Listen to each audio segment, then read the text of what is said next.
અત્યાર સુધી આપણે 1 થી 10 ચેપ્ટર અને સંભાવનાનું ચેપ્ટર છે એ તમને ખૂબ જ વ્યવસ્થિત રીતે સમજાવ્યા.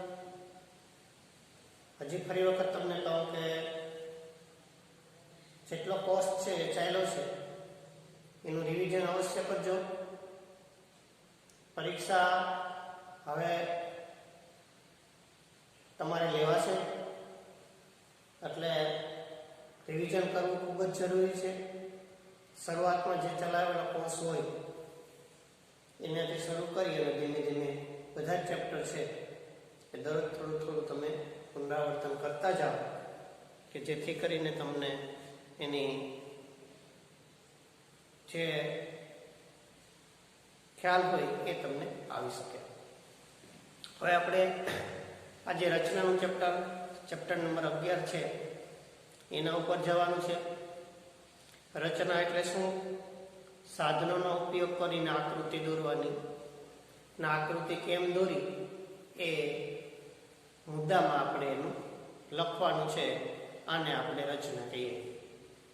હવે રચના જે છે એ લખવી હોય, આપણે આકૃતિ દોરવી હોય તો આકૃતિ દોરવા માટે એક તમારે પરિકર, 2 અણી કાઢેલી પેન્સિલ, 1 રબર અને 1 માપપટ્ટી એટલે કે તમારી ફૂટપટ્ટી, આટલી વસ્તુ છે એ તમારે તૈયાર રાખવાની છે. અને ત્યાર પછી રચનાનું ચેપ્ટર છે એનો વિડીયો છે એ તમારે જોવાનો છે. એટલે રચના છે એમાં સાધનો ખૂબ જ મહત્વના છે. તમે આકૃતિ કઈ રીતે દોરો એના ઉપરથી તમને એક પ્રકારનું કૌશલ્ય તમારામાં વિકાસ પામે અને એ કૌશલ્યના આધારે તમે આગળ જઈ શકો, બીજા કામ પણ કરી શકો. ડ્રોઈંગ દોરવાનું આવે, ચાર્ટ દોરવાનું આવે તો એની એક પ્રકારની ફાવટ તમને આવી શકે. રચનાનું ચેપ્ટરમાં તમે આકૃતિ દોર્યા પહેલા પરિકરથી થોડાક 8-10 વર્તુળ તમે નાના મોટા 8 થી 10 વર્તુળ તમારી રફનોટની અંદર તમે દોરી લેજો, જેથી કરીને પરિકર વાપરવાની થોડીક પ્રેક્ટિસ, થોડીક ટેવ છે એ તમને આવી જાય. આકૃતિ સરળતાથી બની શકે એ પણ એટલું જ જરૂરી છે. એટલે આમ આપણે એવું વિચારવાનું કે રચનાનું ચેપ્ટર, રચનામાં તો તમે 8મા 9માં ભણીને જ આવ્યા છો એટલે ત્યાં જે રચનાઓ હતી એવી જ રચનાઓ પણ થોડીક એનાથી અલગ પડતી હોય એવી રચનાઓ છે આપણે અહીં શીખવાની છે, એનો પ્રયત્ન કરવાનો છે અને આગળ આપણે એની અંદર આગળ જવાનું છે. એટલે હવે રચનાનું ચેપ્ટર આપણે ભણીએ એ પહેલાં તમે બધી તૈયારી કરી લ્યો. પછી આકૃતિ હું તમને સમજાવીશ કેમ દોરવાની. એ આકૃતિ દોરાઈ જાય, મુદ્દા સમજાઈ જાય પછી એ જ વસ્તુ ફરી વખત તમારે રફનોટની અંદર પાછી આકૃતિ દોરવાની અને એના મુદ્દા લખવાના છે. એટલે આપણે હવે આમાં આગળ જઈએ કે રચનાનું ચેપ્ટર જ્યારે આપણે ભણવાનું થાય ત્યારે થોડુંક કામ છે એ થોડુંક કામ 8મા 9માનું પણ જો તમે કરી લો કે એની અંદરની જે રચનાઓ છે એની ટેક્સ્ટ બુકમાંથી એક વાર વાંચી લ્યો. 8માનું ન વાંચાય તો કંઈ નહીં, ગઈ સાલનું 9માનું ટેક્સ્ટ બુક લઈ, ગણિત લઈ, એ થોડીક એનું થિયરિકલ પોર્શન છે. પછી આ 10માનું તમારું પાઠ્યપુસ્તક, આ ચેપ્ટરનું થિયરિકલ પોર્શન જે છે કે રચના દોરવી હોય તો આપણે શું જરૂર પડે, શું ધ્યાન રાખવું જોઈએ, બરાબર? એટલે એ રીતે આપણે હવે હું આશા રાખું કે આ વિડીયો થોડીક વાર તમે બંધ કરી અને પછી તમે ટેક્સ્ટ બુકની અંદરથી આ ચેપ્ટર છે એ વ્યવસ્થિત સમજી જાજો, વાંચી જજો, બરાબર? એટલે આપણે હવે રચના ઉપર આગળ જઈએ. એમાં સ્વાધ્યાય 11.1 નો પહેલો દાખલો કે આપણે 7.6 સેમી નો રેખાખંડ દોરી એનું 5/8 ગુણોત્તરમાં વિભાજન કરવાનું છે. એક રેખાખંડ દોરવાનો, કેટલો લંબાઈનો દોરવાનો, માપપટ્ટીની અંદર માપીને દોરવાનું છે સમજ. હવે અહીંયા 7.6 કીધું છે, કેટલા સેમીમાં હો, તો 7 બરાબર પૂરા લેવાના અને 6 આંકા ઉપર લેવાના, નાના નાના આંકા હોય 6. અહીંયા તમને દેખાય જ છે આ માપપટ્ટીમાં, અહીં 7 આવે, 7 પછી અડધે જ આવે, 5 આંકા પૂરા થાય અને એના પછી એક નાનો આંકો, આટલો મોટો રેખાખંડ 7.6 સેમી થઈ ગયો, એ આટલો તમારે 7.6 સેમીનો દોરવાનો છે. અને એના ભાગ પાડવાના, ભાગ કઈ રીતે પાડવાના, 5/8 ભાગ પાડવાના. એટલે બરાબર એક બાજુ આપણે 5 ભાગ થતા હોય, બીજી બાજુ એ જ રેખાખંડના 8 ભાગ થતા હોય, એ રીતના આપણે એના આ રેખાખંડના ભાગ પાડવાના છે. એટલે હવે 5/8 ગુણોત્તરમાં આ રેખાખંડનું વિભાજન કરવું છે. તો આકૃતિ સમજ્યા પહેલા રકમ બરાબર સમજી લો. 7.6 સેમીનો રેખાખંડ દોરી તેનું 5/8 ગુણોત્તરમાં વિભાજન કરો. એટલે આ રેખાખંડ દોરવાનું અને 5/8 ગુણોત્તરમાં એનું આપણે વિભાજન કરવાનું છે. રેખાખંડનું વિભાજન કરવાનું હોય બરાબર. ગઈ સાલ 9મા ધોરણની અંદર પણ રચનાઓ તમે દોરેલી જ છે. રેખાખંડનો લંબ દ્વિભાજકની રચના કરેલી છે, ખૂણાઓ દોર્યા છે 60નો, 45નો, 90નો. અને એ પણ ડાન્સ તમારી પાસે. અને જો તમે ભૂલી ગયા હોય, તમે હમણાં કીધું એમ ધોરણ 9ના પાઠ્યપુસ્તક ટેક્સ્ટબુકમાંથી તમે આ થોડુંક વાંચી લેજો, જેથી કરીને તમને એનો ખ્યાલ આવી શકે.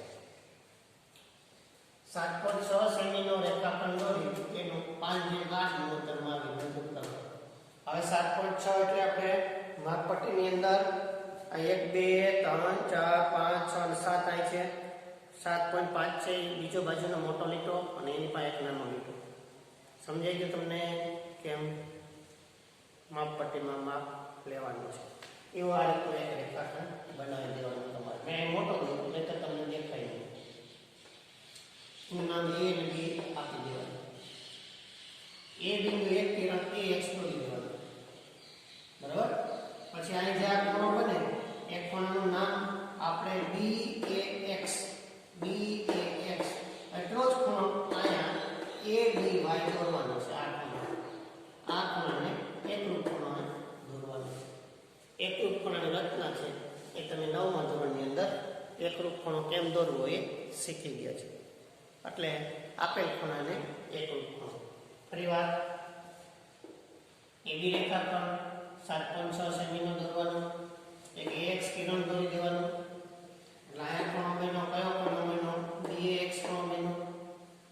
હવે આ કિરણ એ રીતે દોરવાનું છે કે ખૂણો BAX અને ખૂણો ABY છે એ સરખા થાય એવું આ બીજું કિરણ આપણે દોરવાનું છે. એટલે આમ આપણે હવે આ બે કિરણ AX અને AY રેખાખંડ AB ના અંત્ય બિંદુએ દોર્યા. એમાં A અંત્ય બિંદુએ AX કિરણ દોર્યું, B અંત્ય બિંદુએ AB અંત્ય બિંદુએ BY કિરણ દોર્યું આપણે. એટલે આમ આપણે આ બે કિરણ વેચાય. હવે આપણે ભાગ પાડવાના છે 5/8. સમજો 5/8 ભાગ પાડવાના એટલે કિરણ AX ઉપર એક સમાન 5 ભાગ પાડવાનો. પરિકર થાય એક ભાગ આમ કરો, બીજો 3 4 અને 5. સમજાય બરાબર તમને? ક્યાં કિરણ AX ઉપર ફરી વખત જો આ રીતે એને કેન્દ્ર લીધું અને ચાપ મારી A1 ને કેન્દ્ર લીધું A2 માં ચાપ મારી, A2 ને કેન્દ્ર લીધું A3 માં ચાપ મારી, A3 ને કેન્દ્ર લીધું A4 માં ચાપ મારી, A4 ને કેન્દ્ર લીધું અને A5 વર્તુળ આપણે લઈશું. નામ આપી દેવાના A1 A2 A3 A4 ને A5. એટલે આ 5 એકરૂપ રેખાખંડો છે એ કિરણ AX ઉપર આપણે લીધા. એવી જ રીતે અહીંયા B ને કેન્દ્ર લઈ B1, પછી આ રીતે આમ આપણે સેમ 8 ભાગ પાડવાના. સમજો કઈ રીતે?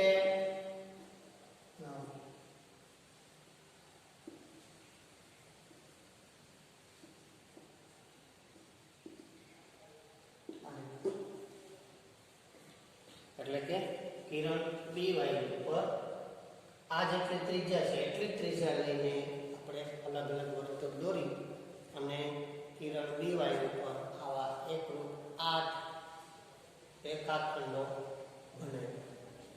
કિરણ એક્સ ઉપર આવા આપણે કેટલા 5 એકરૂપ રેખાખંડો બને.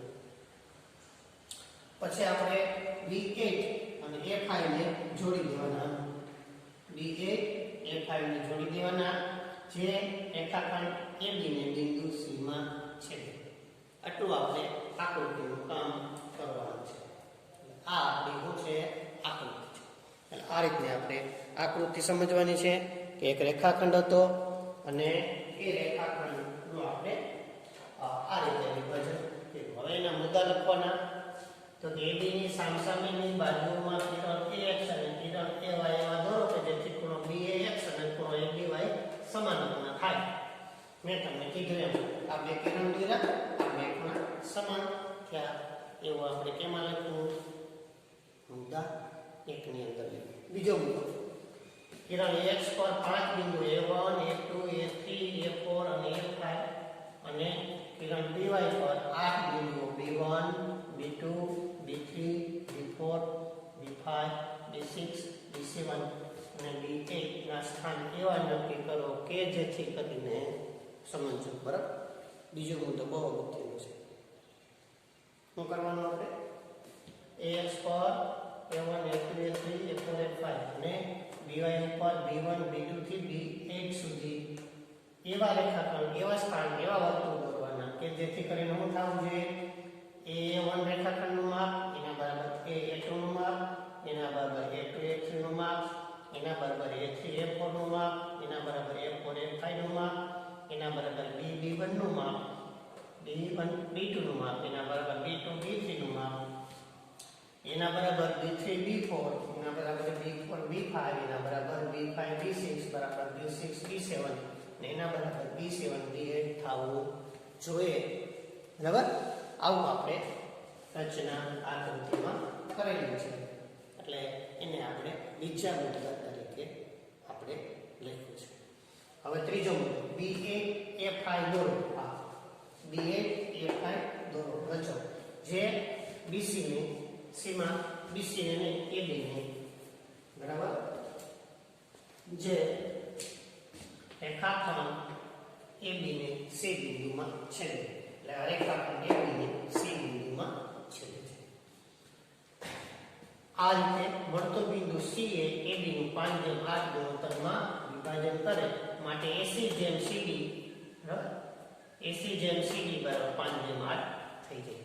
એટલે આપણે AC જેમ CD છે એ હવે 5/8 છે.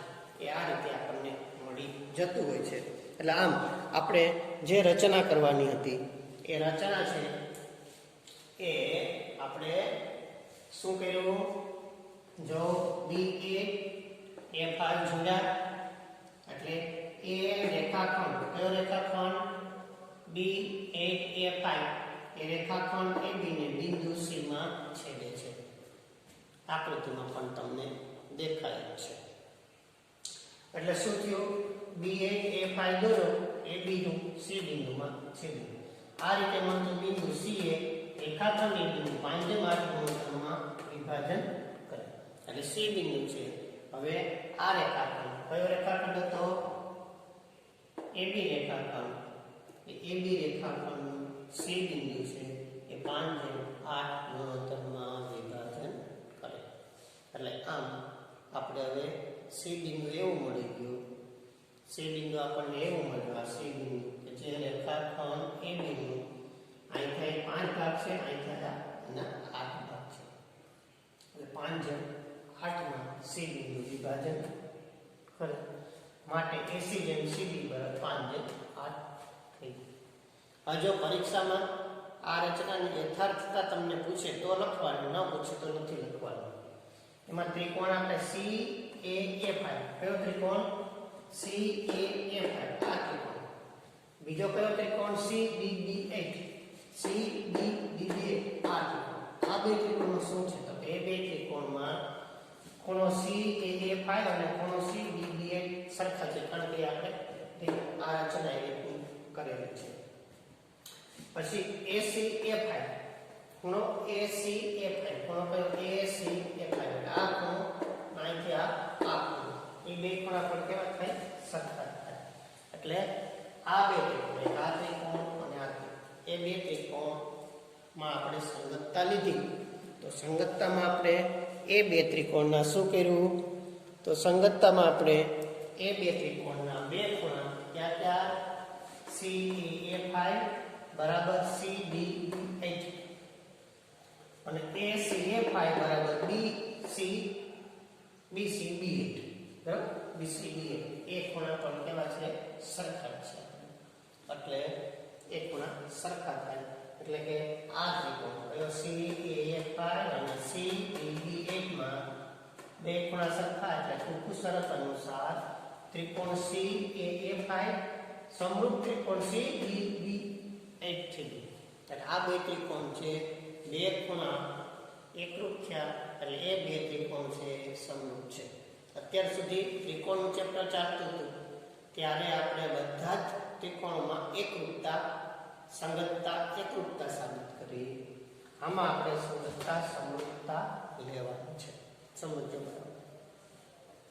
હવે જો સંગતતા સમરૂપતા હોય તો અનુરૂપ ખૂણા એકરૂપ થાય માટે અને અનુરૂપ બાજુ એકરૂપ થાય એટલે CA/CB બરાબર AFI/BB8 આ બાજુના માપ કેવા થયા સમપ્રમાણ. કારણ કે પ્રમેય છે કે કોઈ પણ બે ત્રિકોણ સમરૂપ હોય તેના બાજુના માપ છે એ સમપ્રમાણમાં થતા હોય છે. એટલે બાજુના માપ છે એ સમપ્રમાણ. કોને આધારે? ફૂકુ શરતના આધારે ત્રિકોણ મૂક્યો CAFI સમરૂપ ત્રિકોણ CDB8 થઈ ગયું. જો આ બે ત્રિકોણ સમરૂપ હોય તો અનુરૂપ બાજુના માપ સમપ્રમાણમાં થાય માટે CA/CB બરાબર AFI/BB8. હવે AFI/BB8 એટલે છે 5/8. આના આપણે 5 ભાગ લીધા. આના ભાગ કેટલા લીધા? 8 ભાગ લીધા. બરાબર. A થી FI કેટલા ભાગ છે? 5 છે. એટલે 5 લખવાના. પછી B થી B8 કેટલા ભાગ છે? 8 ભાગ છે. 8 લખવાના. એ 5/8 થાય છે. એટલે 5/8 છે. એટલે કે AFI/BB8 બરાબર 5/8. આના બરાબર આ થાય, આના બરાબર આ છે, આના બરાબર આ થઈ ગયું. એટલે કે CA/CB બરાબર 5/8 આપણને આ મળે. એટલે આપણે જે ગુણોત્તર CA/CB એટલે કે રેખાખંડ AB જે હતો બરાબર એ રેખાખંડ AB નું કેટલા 5/8 ગુણોત્તર 80 ડિગ્રી તો આપણે શું થયું AC/CB આપણે શું AC/CB બરાબર કેટલા થયા 5/8 થયા. બરાબર ને? એટલે કે AC/CB બરાબર 5/8 થાય તો CA/CB બરાબર 5/8 થાય એમાં આપણે કહી શકીએ. એટલે કે આમ C બિંદુ છે એ રેખાખંડ AB નું કયા ગુણોત્તરમાં 5/8 માં વિભાજન કરે. આ C ની જગ્યાએ AC લખીએ તો આપણને જોવું સરળ છે. જો AC/CB હાલો AC/CB આ 5 ભાગ એટલે કેટલા આવી ગયા 5/8 શું કામ આવ્યા? તો કે આપણે AC/CB બરાબર 5/8 આવ્યા માટે AC/CB 5/8 તો એમ કહી શકાય કે C બિંદુ આગળ રેખાખંડ AB નું 5/8 ગુણોત્તરમાં વિભાજન થાય છે. જે આપણે આ રચનાની અંદર આકૃતિ દોરી અને બતાવવાનું હતું. આ રચનામાં આપણે આવી આકૃતિ દોરીને એવું બતાવ્યું કે જે રેખાખંડ AB હતો એ રેખાખંડ AB નું 5/8 ગુણોત્તરમાં વિભાજન થઈ શકે છે, વિભાજન થાય છે એમ.